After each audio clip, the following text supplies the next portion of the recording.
All right, welcome back, underdogs, misfits, and little ones sneaking onto my channel. Let's get this all established. All right, Mask, Chapter 9. After breakfast, while Diana was taking archery lessons specifically designed for blind archers, Rocky was in the deep left field area of the baseball field, on his hands and knees, carefully sorting through various sized stones and rocks. He needed four, but they had to be almost identical in size, shape, weight, and smoothness, which made the job difficult.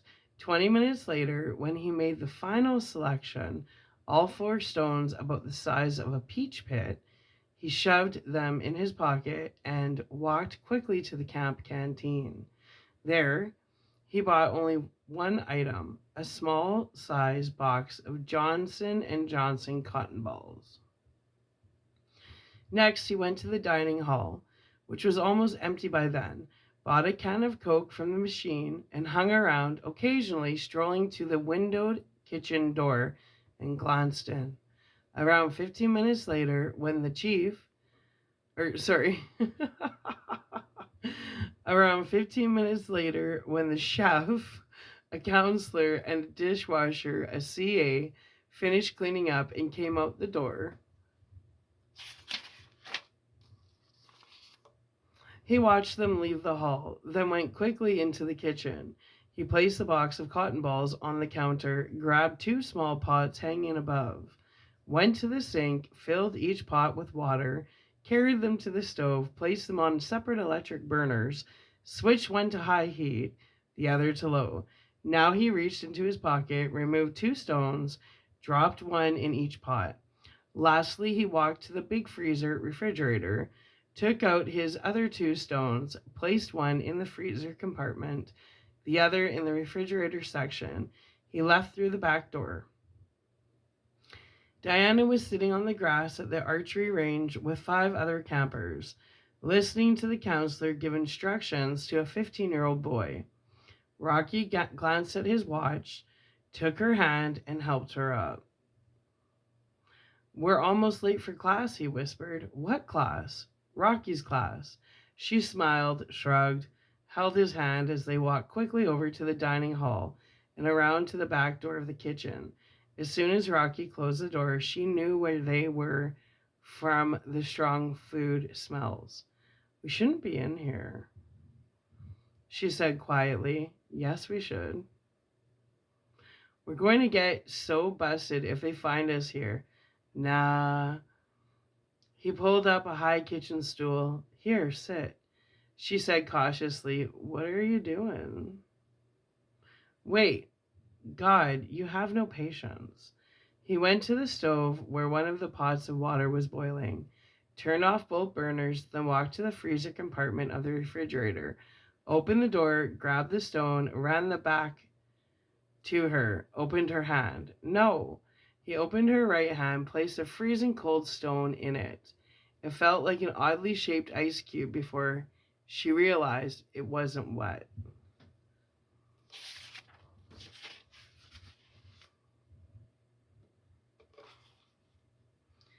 "This is blue," he said. She frowned, then opened her eyes wide. He raced back to the refrigerator, took out the cold stone, ran back and placed it in her other hand. "This is green." Diana gasped, then said, "Yes, yes, yes, I think I'm beginning to understand."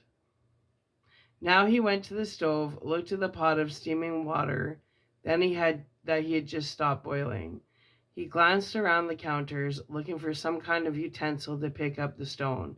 Started charging around, opening drawers, finally finding a big soup ladle. As he scooped the stone from the water, it dropped to the stove and bounced to the floor. He got down fast, tried to pick it up with his fingers, but it was too hot. "Shit! Oops! Sorry, Diana." "That's okay. I say it all the time." Rocky walked over to her, took the cold and cool stones from her hands. then put them in his pocket. Went back, knelt down, touched the hot stone quickly several times. Then picked it up, stood up, and tossed it around like a juggler until it cooled off a little. When he felt it was ready and wouldn't burn her, he opened her right hand and placed the hot stone in it carefully. This is red. Yes, I get it. Now, when that cools a little more, it'll be pink. Very cool. Yes. He went back to the stove, stuck his finger in the pot of warm water to test it, took out the lukewarm stone, came back and placed it in her left hand. That's yellow. Diana held the two stones high in the air and screamed with joy, Yes, yes, yes. Laughing now, Rocky stepped to the counter, opened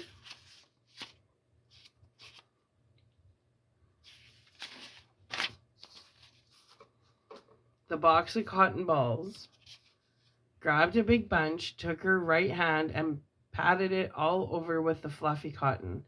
This is billowy. Yes, oh yes. Finally, he took her hand and placed it gently on the side of her face. This is beautiful. Aw, Rocky's pretty romantic. Throughout the entire month, Rocky didn't receive a single letter from home, but Guard called twice. The first time was on July the 17th, just to say hello, see how he liked camp, and say that his mother was fine and missed him a lot. The second time was on July the 29th to say they would drive up to bring him home at the end of the session on July the 31st.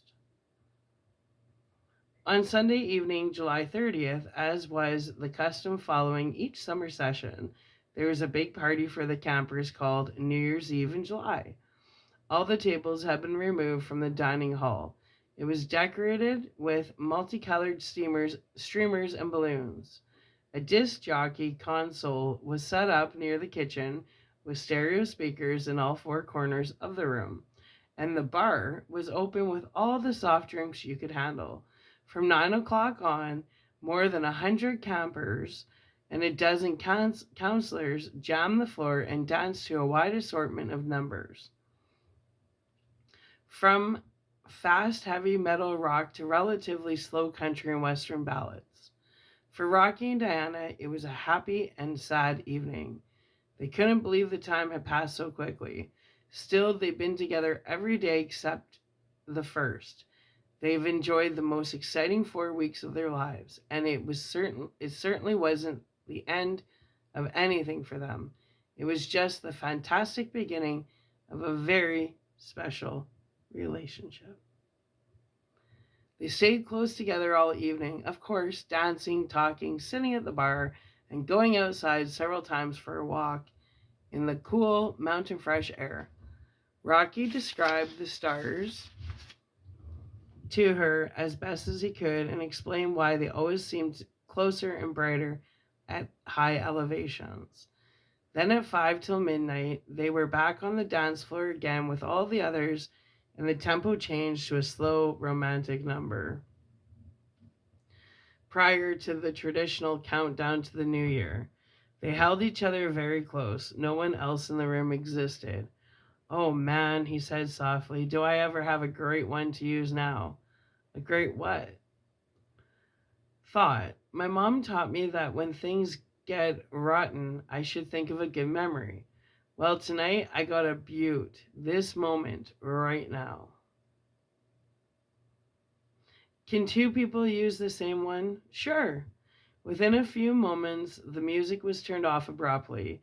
In the silence, Norm Kaplan climbed up on a chair near the disc jockey, looked at his watch, raised his arm, and spoke loudly. 10 seconds till the new year. 9, 8, 7, 6. Everyone joined in. 5, 4, 3, 2, 1. Happy New Year!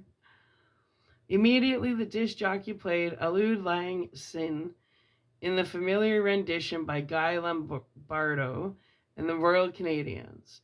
Everyone began singing. Counselors and campers hugged and kissed each other. Many eyes were moist. Diana lifted her chin and smiled. Happy New Year, Rocky. Happy New Year, Diana. In the midst of streamers and confetti floating down from the ceiling, Rocky kissed Diana softly on the lips. In the morning, hundreds of parents and relatives and friends descended on the camp. Traffic in and out was snarled. Cars and vans and station wagons were parked all over the firm grip. Mrs. Adams forced a smile. Diana noticed the awkward silence, knew how nervous Rocky was, and came to his rescue.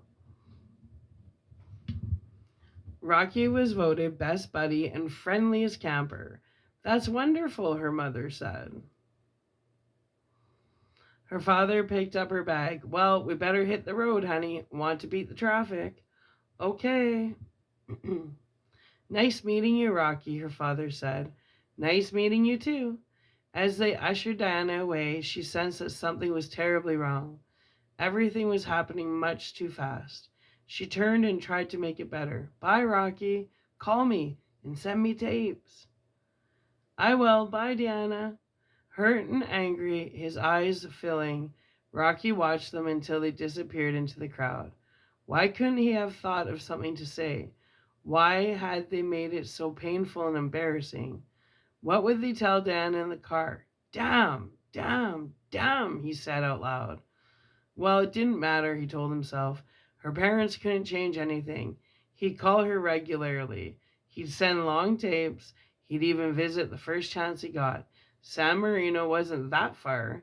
He could take a bus anytime he wanted. Nobody could change the feelings that they had for each other. He walked back to his cabin to pack his bag. After saying goodbye to Norm Kaplan and Dewey Corbett and the other counselors, Rocky sat by a window in the dining hall and waited. It wasn't long. At 11:15, he spotted Gar's beat-up 1973 Chevy pickup truck on the road with his mother in the passenger seat. He ran out the door and down the steps with his bag, waving at them. As the truck approached, he saw that Gar and Rusty weren't alone. Dozer was in the back with Screech, and behind, in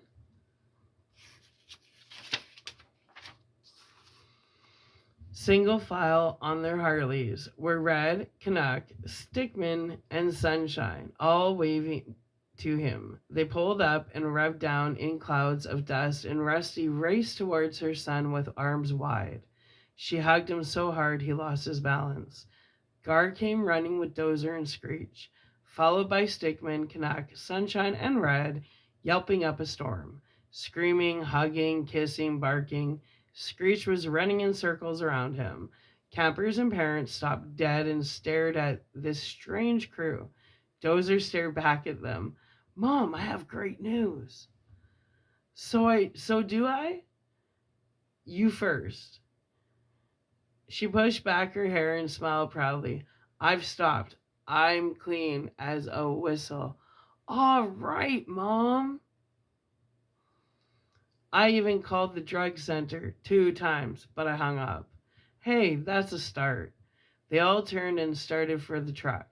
What's your news, Rusty asked. Oh, no big deal. I met a girl. I'm going with her. Rusty screamed, grabbed him, hugged even harder than before. Gar let out a whoop as he tossed Rocky's bag in the back of the truck. Well, tell me, she said. Her name's Diana, and she's beautiful. And she rides horses, and she's beautiful, and she's real nice, and she's beautiful, and she loves me. Rusty spread her arms. What's not to love? The first week in August was extremely difficult for Rocky. After a solid month of seeing Diana every day and knowing how it felt to be in love for the first time, the separation was much more painful and frustrating than he had imagined it would be. He couldn't sleep. He couldn't eat. He thought about her constantly.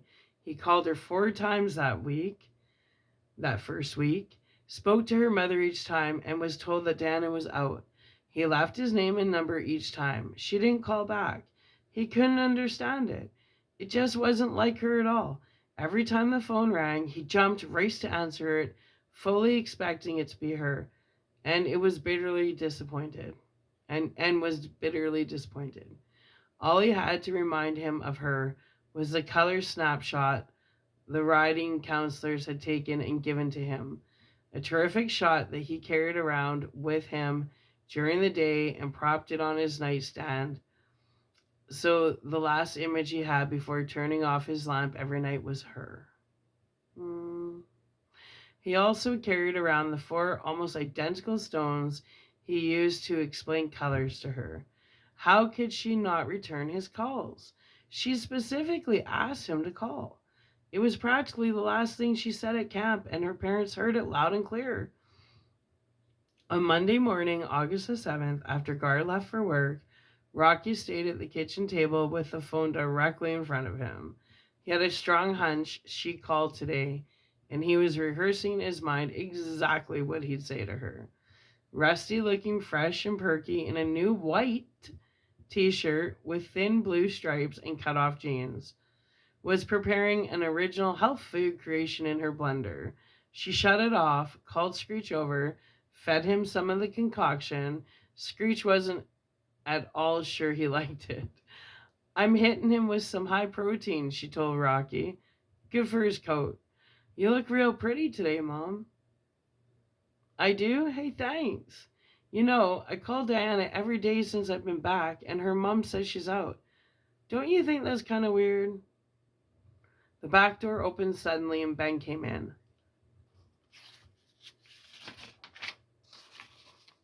His face was flushed and he looked shaken. Rocky hadn't seen him or heard from him since he returned from camp. Hey, Rocky said.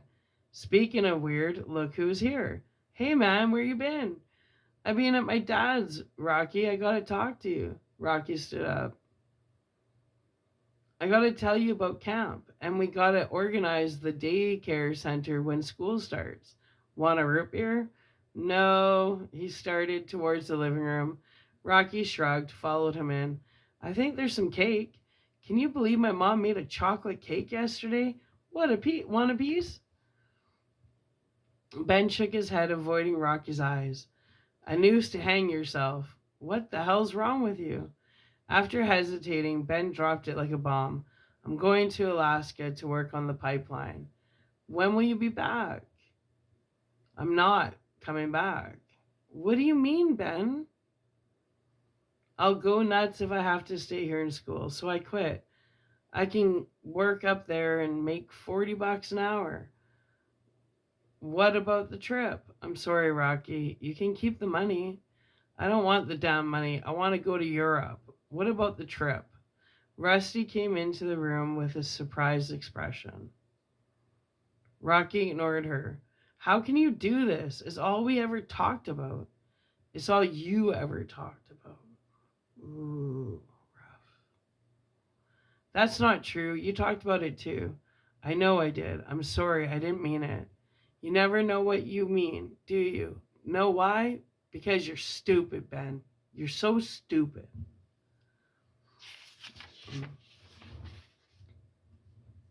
Rusty walked over and tried to make him calm down, but he pulled away from her and ran into his room. Ben was fighting back tears now. Rocky ran back with a stack of loose baseball cards and threw them at Ben with all his strength. Rube Walker? I conned you out of Rube Walker. What? Rube Walker. Take it easy. Rocky shoved him. No more taking it easy. Rusty stepped between them, arms spread. Rocky, stop! Get out of here, Ben. The boy's eyes welled with tears as he turned and slowly walked out the door. Rusty gave her son a look, shook her head, got down and started to pick up the baseball cards. On the verge of tears, Rocky went into the kitchen, sat at the table, and carefully direct dialed Diana's number. His hand was shaking. After 4 rings, Diana's mother answered. Hello? Hello, is Diana there? Who's calling, please? Rocky Dennis. I'm sorry, she's out right now, Rocky. Did you tell her I've called 4 times? Yes, I did. Please tell her to call me. I certainly will. Goodbye, Rocky. Goodbye. He slammed the receiver down, lowered his head to the table, made a painful sound in his throat, and gave in to tears. Rocky came in with the stack of baseball cards, Rusty came in with the stack of baseball cards and stood next to him, listening, knowing, hurting. She took his head gently in her hands, cradled it against her stomach, and fought to hold back the tears. Don't cry, honey. Don't cry. I don't know how it feels for you, Rocky. I don't know. I don't know how it hurts you. But I've been there often enough on my own that I have some idea of what you're going through. You never really get over the first one. That's the one that stays with you all your life. The very first time you feel love, the discovery, like you've never been alive before. I was younger than you, but not much. Julia Richmond High, 2nd Avenue and 67th Street, Manhattan, fresh air. Billy Warner, a 17-year-old senior, best looking guy in the school, no contest, nobody even close. First string, varsity basketball and baseball. I used to follow him around, just to stare at him, to watch him move, to hear his voice. He didn't hit on me, so I hit on him. Took a Valium, called him up, asked him out. That wasn't done back then, but I did a lot that wasn't done. I was a beautiful, foxy lady before anyone even knew what foxy meant. He could have had just about any girl in the school he wanted, but I made him want me. I made him want me. He wasn't particularly interested in girls. He was too much into sports. I got him interested. I pulled every feminine trick I ever seen, heard, or even read about. And I got Billy Werner. Before spring, we were going steady. I wore his class ring on a chain around my neck. I wore his varsity sweater. God, was I proud of that. Black with 2 orange stripes on the upper left sleeve and the big orange R above the left pocket. Love? I got to a point where I adored that kid. I thought about him all the time. I wrote Billy on all my notebooks. I couldn't get enough of him. He was like an obsession. No one else in the world existed but Billy. Anything he asked me to do, I'd do. Anything. And then he graduated, and we had that one summer together, and we were inseparable. And I'd never been happier in my life. Then in September, he went away to University of Michigan, and I wrote him long letters every day for 2 solid weeks. I didn't get one single solitary letter in return. I started calling him at his dorm. He was never there. I left messages. I never got one call back. And I cried myself to sleep every night. I just couldn't believe it, but it was true. No, the only person who helped me? Pop. Her dad. He'd been there too. He'd sit on my bed at night and his eyes would be wet and he'd say, "Don't cry, honey, don't cry." That was what he said. Another week passed, then another, but Rocky didn't give up. Diana didn't call, but he continued to call. Every day, then every other day, then twice a week, then once. But he didn't give up. On Saturday, August the 27th, he turned 16 years old.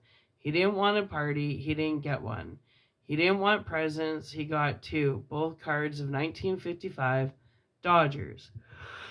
Excuse me. One from Abe and one from Rusty and Gar, and he really liked them. Don Zimmer, who was a utility infielder that year, and George Shuba, a utility outfielder.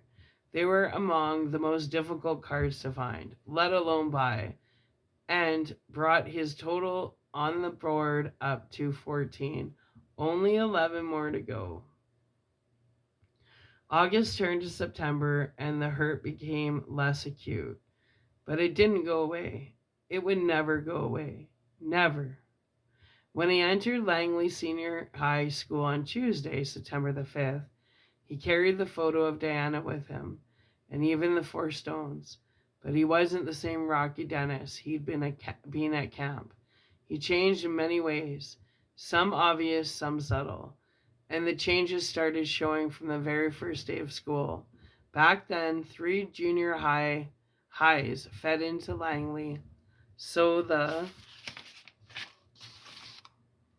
new 10th graders from 2 other schools had never seen Rocky before, and of course, virtually none of the juniors or seniors had ever seen him. That added up to well over 100 potential gawkers. But on the positive side, his whole class from junior high was there, including Eric and Lisa and dozens of other kids he knew. And some of them were in the hall when he walked in the front door that first morning and had his first altercation. He spotted Eric and was walking towards him when he passed a group of seniors and overheard one conversation. "That's the guy I heard about," a girl said. "Yeah," a guy said. "If that's a mask he's wearing, I wish he'd take it off."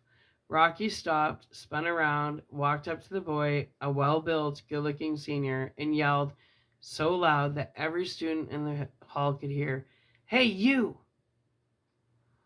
A sudden hush turned into almost total silence. Eric, Lisa, and 50-odd students in the hall watched with a combination of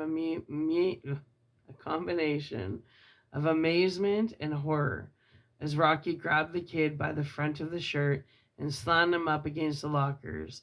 Holding him by the shirt, Rocky pushed his oversized face to within an inch of the boy's face and said the words slowly and distinctly for everyone to hear. "I'll take my mask off if you take your mask off, you son of a bitch." He slammed the kid into the locker again and walked away. I'm glad he's starting to stand up for himself, because he meant his mask of fakeness, right? Okay, so we're going to upload this one, and then we're going into chapter 10. Actually,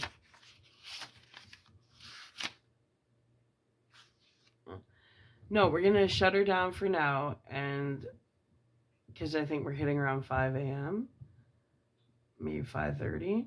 So I'm going to upload this, and then we're going to take a break, and, later this evening, much later, we'll continue. I don't know if we'll finish it off. Still, how many pages do we have? Where does it end? Let me check it out. No promises here. And there's the epilogue. 196. So we have 50 pages left. So maybe we'll read chapter 10 right now. I'm going to upload this. We'll do chapter 10. So then tomorrow we can hopefully finish the book. All right. I love you. Come back for chapter 10. Bye.